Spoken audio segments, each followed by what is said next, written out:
Following Pokemon. Following Pokemon. Following Pokemon. Everybody loves this feature called Following Pokemon for the uninitiated. It's this thing that lets you take somebody in your 6-man Pokemon squad and let them trail behind you as you are exploring whatever game's region.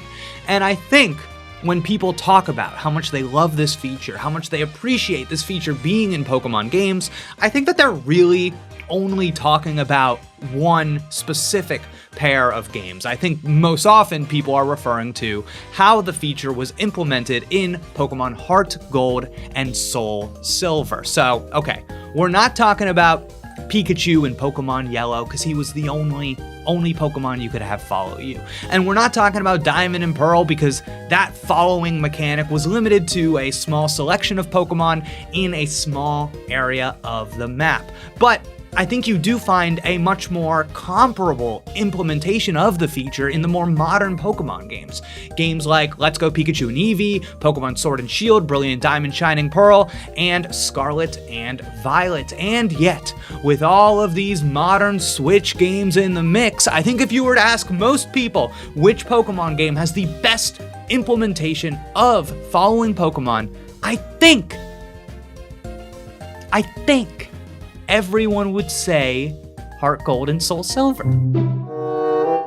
Now, I believe the reason people find this feature more effective in HeartGold and SoulSilver is actually a matter of storytelling. Hello, for the uninitiated, my name is Jake Steinberg. I am a writer and I'm interested in studying the intersection of video games and storytelling. I think when we talk about writing, when we talk about story, a lot of people immediately go to what happens when you're not playing the game, the ways in which characters talk to each other, when everything stops and you're getting story. But I think story is happening all of the time, and specifically, I like looking at narrative design, video game storytelling, which I think has way more points of access than just dialogue, plot, exposition. So turning our attention to following Pokemon specifically, I think that conceptually this idea is effective because what they are doing is dramatizing an important thematic idea that is present in every Pokemon game, that your adventure is unique. The decisions you make, the Pokemon that you choose to have on your team, all of these choices are personal. They are expressive choices. And Pokemon games dramatize the importance of choice all the time. They are consistent in this. They remind you with material differences based on the choices you make. So which starter do you pick? That has such an impact on your experience, how you remember playing that game, right? Who you capture, who you add to your team, what moves you decide your Pokemon will learn. Do you choose to just level up your Charizard and have him blast through the game, or do you choose to have a more balanced team? All of these choices fundamentally impact your experience of the game. And the importance of choice is even dramatized before you press a button, because you have to choose which version of the game you're going to buy. That's your first choice. And it affects things. It affects things. So now putting our focus on the following feature specifically, I think what's unique there is that in a lot of Pokemon games, a lot of the differences between my journey and your journey are going to be things that you observe through the battle screen, right? It's the Pokemon you battle with, who's on your team. It's like that stuff you see when you're facing down another trainer or another Pokemon. And I think what's special about the following Pokemon mechanic is that it is a element of uniqueness in your journey that is dramatizing the exploration of a region. It's dramatizing the adventure that you go on, the uniqueness of that adventure. So like everyone that plays HeartGold and SoulSilver is eventually going to make their way through the ice path on their way to Blackthorn City. But not everyone is going to do it with a trusty Farfetch'd by their side. So what's happening here, I think, is really cool because it is the core theme. Every Pokemon adventure is unique. It's being dramatized. It's being proven like an argument through the presence of following Pokemon. That Pokemon trailing alongside you, it's making an indelible impression on your adventure. It's creating a story. It is realizing an idea that you see enacted in something like the Pokemon anime. But again, following Pokemon, It's in a lot of modern Pokemon games. Why does it work so well in HeartGold and SoulSilver specifically? So we need to see what is the dramatization of choices. How is that actually being deployed, and what is that doing in a storytelling sense? And I think that choices are powerful for two reasons, okay? For two things that they do to your journey, okay? Because we're dramatizing an aspect of your individual Pokemon journey. I think that choices make a journey specific and unique. So specific and unique, those are our two things. And I think in HeartGold and SoulSilver, you can see that the sprite, the Pokemon that literally follows you, it's not limited to a small selection. It is specific to any of the Pokemon you choose, right? And I think having so many options, but still delivering on your choice, makes it feel so specific to your journey. You chose one out of 500 things that could have been on your team and could have followed you. That is so specific to your journey. And I think it's unique because that sprite, that thing that is following you, doesn't really appear anywhere else in the game. And it's that point that I think goes largely unexamined. And I think that's why we get so attached to our following Pokemon in these games. When I choose to have a Pokemon follow me, I am rewarded with that choice, with a unique sprite, a character on my journey that will travel alongside me in the overworld that many players playing the exact same game as me will never see. This is not the same sprite that appears in battle if you found that Pokemon in the wild or if a trainer used it. And Pokemon, largely in these games in HeartGold, SoulSilver, don't really appear in the overworld at all. So this choice is specific and unique to my adventure. Having a Psyduck on my team, that being a specific and unique choice, is dramatized with a specific and unique companion that I see right behind me on my screen. I love this. I love it so much. I'm so happy right now. There's a kind of funny, like, psychological trick, I think, happening here, right? Because, for example, if I had like a Mr. Mime, and that Mr. Mime was following me, that Mr. Mime looks different from every other Mr. Mime that I see in the game. It looks different from the ones that I see in the wild, and it looks different from the ones that the trainer throws out, because I only see those in the battle menu. That sprite that I see, that I get to see of Mr. Mime, that's my Mr. Mime. So when I think of the character on my team, I think of that sprite, and that sprite doesn't appear anywhere else. Okay, so it's at this point in the video that I think most, maybe not most, maybe a lot though, a lot of people think I'm crazy. But think about Pokemon Sword and Shield, okay?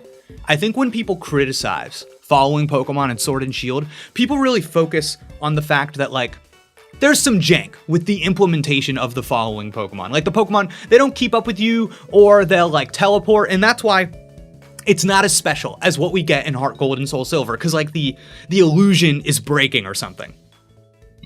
But I think the issue with following Pokemon in something like Sword and Shield is, again, a storytelling issue, because the feature is no longer doing what I'm saying it's doing in HeartGold and SoulSilver. It is no longer dramatizing uniqueness, the uniqueness of your choice, the uniqueness of your journey with a material reward. When a Pokemon follows you in any of these 3D games, it's the same 3D model that you see all over the overworld. It's the same 3D model you see in battles, and I know what a following Pokemon will look like if I just see it in the game. I don't even have to have it follow me. There is no reward. There is no specific material difference rewarded for having it on my team. There's nothing to get attached to, nothing to be sentimental about. So while you can charge these games with, I think, poorly implementing the mechanical aspects of following Pokemon, I think the real issue at hand is that the sentiment in Pokemon is largely built through every game the empowerment of player choices. That's what they're always trying to hit on. But because there's nothing special, there's nothing unique really about following Pokemon in these 3D games, it's just not as special. If you see a Pokemon in game, or even if you've seen them in, like, Pokemon Go, that's it, it's over. You're just copy and paste. Okay, so because 3D games are trying to fully realize Pokemon in this way. And they can't have literal graphical differences of an interpretation throughout its different modes of play, because obviously we can't be, I can't just have a different 3D model for when they're running alongside me, right? So does that mean that following Pokemon as a concept is just never going to deliver in the era of 3D Pokemon? That's not what I'm saying. Let's turn our attention to Let's Go. Let's Go Pikachu and Eevee. Easily, these games have the best implementation of following Pokemon in 3D because they, if only occasionally, understand that the quiet reward of following Pokemon can offer. If you travel alongside an Arcanine, you will ride it through Kanto. Only if you travel alongside a Snorlax will you grip its belly as you explore the region by giving the player a specific minor reward for having a specific Pokemon on their team for making that choice. They are dramatizing the player choice in the game. They are making your adventure more specific and more memorable to your choices. I think HeartGold and SoulSilver obviously still win out because the reward is apparent to any Pokemon you use rather than the handful it applies to in the Let's Go games. But I think it's worth giving a little nod. And actually, if you've made it this far, let's just hit Scarlet and Violet really quick, because I think Scarlet and Violet actually try to address this. I think they know what I'm thinking in Scarlet and Violet. So what they do is that, to a degree, they give following Pokemon functionality, okay? So it's beyond this kind of aesthetic reward that I've been talking about. In that game, in Scarlet and Violet, these following Pokemon, they can fight in the overworld and pick up items. And I think this is like a decent attempt. I appreciate what's going on here. Because it's like, look, they are performing functionality. So that's, they're a part of your adventure. They're a part of your adventure. And I think that's what it's trying to do. It's trying to dramatize that you and your Pokemon are on an adventure together, but I want it to dramatize uniqueness and empower the choice that you make, right? Because I think, and I might be wrong, tell me if I'm wrong, I don't think anybody cares about the functionality that the following Pokemon do in Scarlet and Violet, because the functionality is not specific or unique. It is identical across any Pokemon you choose to have explore alongside you. And that lack of specificity, that lack of uniqueness means it's not going to be special. It's not empowering your choices.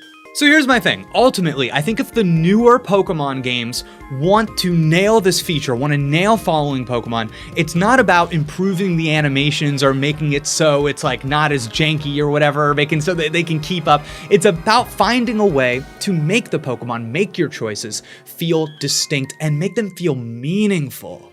And picture this, you've got a Growlithe going on your adventure with you, and you see it sniffing the ground. It's looking for items. It's oh my God, it starts digging like a dog. It finds a little item for you. That's fantastic. Pidgeot is flying around in the sky, it spots something. And all of a sudden you've got a point of interest on your map. Pidgeot saw something up in the sky and goes, yo, go there. There's something there. I saw something there. An ice Pokemon sees a little river or a lake, creates a little path for you to walk across, freezes it, says, here, I got something for you. And imagine, every Pokemon has a little gimmick, has something that makes your adventure feel unique, something that you discover, okay? Something that, you're exploring this world and you are discovering things alongside this creature. It's empowering your choices. It's doing all the stuff that we talk about. And listen, if you hadn't chosen that Pokemon, you might have missed out on this thing. Now, I know what you're thinking. There's 1,000. There's more than 1,000 of these creatures. You could not possibly go through and make every single one have some unique gimmick or distinct mechanic. But I do think what Pokemon HeartGold and SoulSilver understood was that more important than fully realizing each one of these creatures in every aspect of the game, it was important to have them be distinct in one way, even if it was just one way, in one way, so that they felt like they were part of your personal story. Because I think at the end of the day, what you really want is you want to look at a screenshot from your game, see yourself with a Pokemon, and have it remind you of an adventure you were on. You want it to be so specific, so unique, that you see that picture and it's like looking at an old photo album. It's like scrolling through your phone and seeing a picture from 2 years ago and going, oh, I remember that. I remember that. Anyways, thank you so much for listening to all of that. If you enjoy talking about Pokemon, talking about storytelling, I stream Pokemon games here with a storytelling perspective all of the time. Like and subscribe, do whatever you want, and let me know in the comments below what your ideas are. Future Pokemon games. How do we make following Pokemon more meaningful? I'm going to be reading the comments. Thanks so much again. Goodbye.